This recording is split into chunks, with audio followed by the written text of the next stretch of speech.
Hello, you wonderful people, and welcome to another episode of Not Too Comic Book. This may be a show where I talk about TV shows that are adaptations of comic books. For today's episode, I'm going to talk about Hotel Inhumans Season 1, Episode 11. Great episode. A lot of really interesting things went down in this episode, so let's break it down. So, picking up after the events of last episode, we have Chitana in captivity, and we kind of find out what the job is that she turned down that they're now forcing her to take. Essentially, there's like a small island that has a prince, and that prince is trying to liberate the slaves that kind of exist in that like small islands like society. But the problem is, like, one of his right hand like advisors or whatever served under his father as well, because this is like a transitional period while like he's kind of getting ready to like take the throne. But this right hand guy was working under his father and also like exploited the slave situation. I can't remember if it was saying like he profited off of it, or in fact it might have been like a big like part of the exporting of it. So he's setting up to have the prince killed because they don't want things to change. They need things to stay the same. That's what this whole operation is about. And so Chitana thought like, well, it's all okay. Like, Danica's not going to come here, so I don't have to worry about it. So whatever happens befalls me. It is what it is. But when Danica shows up, it upsets her because she was like so certain that things were like right. She's like, no, she got the code word, so why is she here? But it's like Danica wants to save Chitana, like whatever she can do to do it. So working with Ikuro and Sarah, they go to the librarian of the hotel, and there's like the deeper level, like the recesses of like, this is like the lower level. And you know, the librarian talks about how just like people, there are things they can and can't do. Buildings are the same thing. So she's like has maps of so much stuff. I mean, both the like I guess the regular world as well as like the underworld. There's so many books covering so many different things, and kind of gives them a layout of the building and knowing what's there, because the place is meant to be able to fortify against an attack. And there's even like warehouses nearby. I forgot what they said the purpose of those were, but there is a way in, and that way in involves Ikuro going through a air vent or whatever, and he does not like that, doesn't appreciate it. In fact, while he's thinking about it, while saving Chitana, he's like getting pissed off again thinking about it, because I love that the librarian looks to Sarah, and Sarah kind of give her the nod. It's like, yeah, Ikuro, you're gonna go through that. He's like, huh? It's like, yeah, you're going through this vent to save Chitana. Huh? It's like, yeah, don't worry, it's going to be plenty enough space for you to fit through. What? And he's like, and it turned out not to be the case. It's super narrow, and he's just frustrated, but it's like, right, I'm here to save you. I shouldn't be complaining about how I got here. It's also going to be how we're going to get back out. But he's, trying to be like, hey, Chitana, I hope like that's going to be a comfortable situation for you. Because obviously the lowest and scummiest of people are going to be the people looking after her, trying to make sure she can get away. Because it's like, yeah, we got like an hour until a shift change is happening, and the guy's trying to like assault Chitana, and obviously like he ends up grabbing her shirt and ripping it, and you see like the scars on her shoulder, and he's like talking about how damaged good she is. It's like, oh, you should get ready for my touch or whatever, because it's like for anyone to see that is just, I think, like it's just traumatizing, because of just the trauma associated with the scars, but also seeing someone too, it's vulnerable, because it's like it's just a like, I think when you're able to just cover up, you're able to just kind of forget it for a little bit, but having it just exposed in front of your own eyes just makes it so like someone seeing your past and all that was done to your body, that you were hurt and abused. But luckily Ikuro came over and tased him. And then I love that before they left, before he unlocked Chitana from her shackles, he ends up tasing him again. It's like, one more time. I was like, good on Ikuro. Like, might as well double up, ensure that he's really out. The last thing you need is him waking up in the middle of you making your escape. So at the same time that's all going down, Danica is doing her whole setup for the shot, and her spotter is this little kid, and I'm sure when she's looking at that kid, all she's thinking about is her and Chitana. They were the exact same age at the time, and probably even more so because he's such a kid. Like, she might be seeing a little more of herself than maybe Chitana, but whatever the case may be, It's like, how old are you, kid? He's like, don't worry about it. That doesn't matter. And his hands are shaking trying to be her spotter. She's like, you're not really, like, when she's worked with the best for so long, but to be fair, they have such a kindred connection that they kind of complete each other. So you can't replicate that dynamic, considering how long they've been together. But it's just she sees like this kid just being like, yeah, he's in this organization and he's filled with hate, and he's like, I don't care what I have to do, I'll get used to killing. And she's like, I hope the day comes where you never lose those feelings, like even that anger, because eventually when you've killed enough people, like you basically numb yourself. You're gonna wish you could go back to feeling the way you used to, but like you can never do that once you've killed enough people. Like it numbs you. You can't feel anything anymore, and it's like you'd rather feel something than nothing, you know. And this kid just because you don't realize how much killing someone will change you.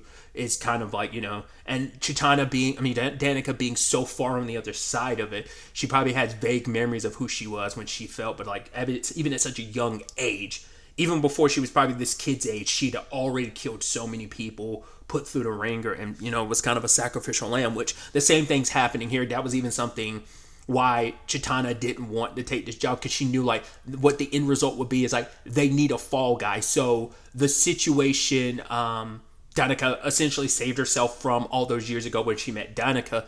Sorry, I keep mixing up names. Sorry.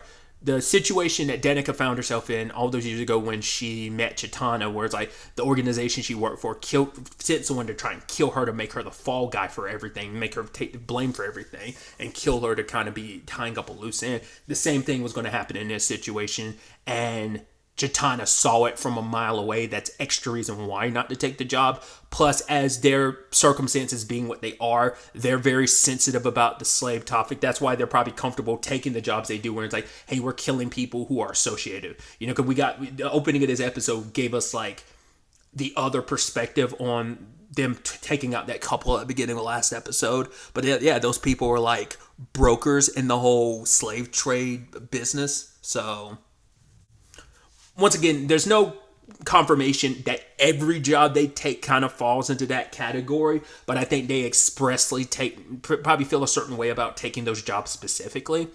And so to kind of be on the opposite end of where we're helping keep that situation in play is not copacetic with either one of them, because obviously I doubt Danica knows the ins and outs of the job, but Chitana does because she turned them down, right? So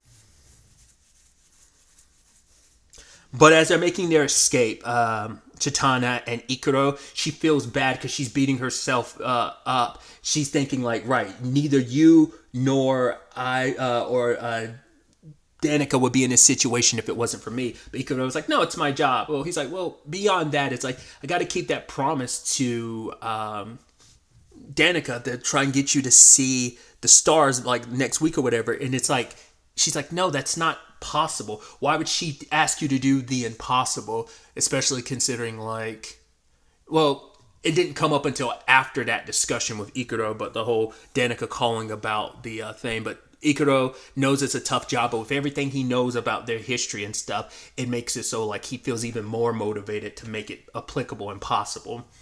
And obviously hearing about their story, the night that they escaped being the night they first saw like this particular like, set of falling stars and stuff.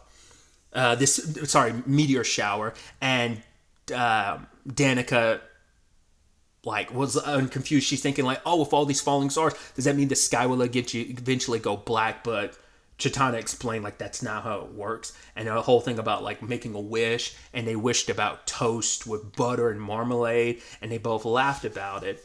And, just furthering the story of how they got to where they were. After her first assist acting as a spotter for Danica. Well, for one, she's the one that gave Danica the name, and it means shooting star. But also how after their first kill, like her hands couldn't stop shaking. And so Danica put a I'm sorry, mixing up my words today, sorry. Flour into her hand and also gave her the earrings. So I think probably Chitana probably feels like in a lot of ways, she feels like she hasn't given enough back to Danica, and feels like Danica's giving her so much and she hasn't been able to like reciprocate that. But I think obviously they've done so much for each other. Just all that you've done, like the whole bit last episode, they recapped at the beginning too, was, hey, we're the reason why each other is still alive. We've kept each other alive. We kept each other going. I mean, part of the motivation too was we'll keep, like, when days were so rough that they had nightmares about all that they've done, or I think it maybe all that they've experienced, probably more so than anything, at the very least, they had a goal in mind.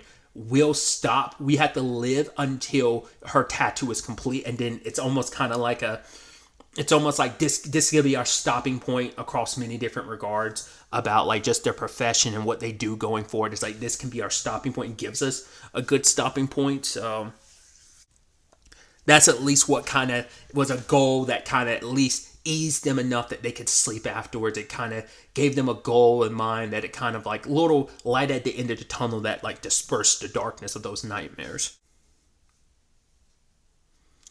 Obviously, the guy kind of running this operation is threatening Danica when she calls him out for being kind of like the real scummy piece of shit that he is, because he's knocking the kid around and threatening him and stuff like that. It's like, I'm not here to like let you guys like have a conversation. You're a slave. You do what you're told. And Danica's like, wow, you are a piece of shit. And he's like, yo, don't get it twisted. We've got someone important to you. Like, if you don't care what happens to her, like, keep that in mind. You're going to do what we order you to. So Chitana feels like, I wish Danica hadn't sent you to get me, because he ends up returning like the earring to her, and it's like, I didn't want her to like try and come here. Like, the point was she should have just left me to die, which Ikuro was like, yeah, I've heard that a few hours ago. He heard it from Danica. And Danica was like, yo, when you see Chitana, just make sure she's okay. Even if I die, it's okay as long as she's okay. But then she stops her. She says, you know what? Forget all that. Tell her when we see each other, like, we'll kind of have breakfast together. So it's meant to be this thing of, but there's such a complicated thing there, because there's the twofold of the whole thing is kind of lying to each other, but this is supposed to be a moment of, it's not a lie. We're going to make it a reality. We're going to have breakfast. There's no dying on any one of our parts. We're going to have breakfast together, and it's going to be okay.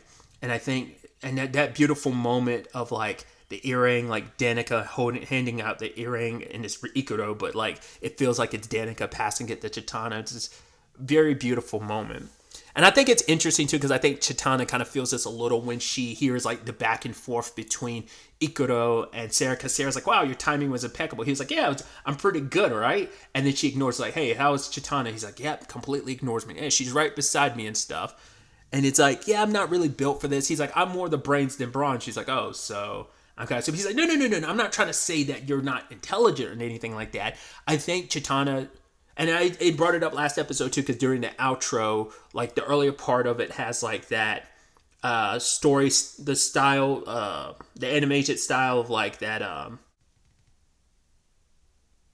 stick figured on strings animation for the story being told, and then we saw like depictions of both pairs of Danica and Chitana and Ikuro and Sarah. So it's like there is a parallel there in a lot of ways, and I think that's even more motivation. I mean, one, it's their job, but I think even Ikuro and even Sarah like feel the need to like see this through for their sakes as well. I mean, that's just them being good at their job, and concierges, I struggle with that word, being the concierges that they are.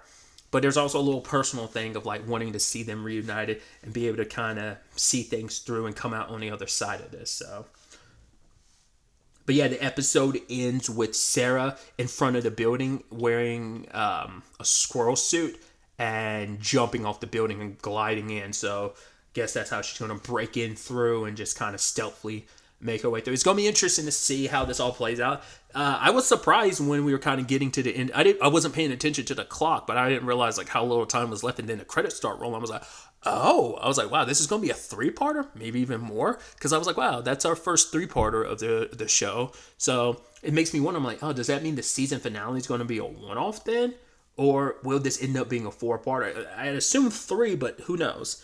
But we'll see what the full scale and scope of everything that happens with Sarah next episode with this operation, how that pans out, how that plays out, and what the end result was be.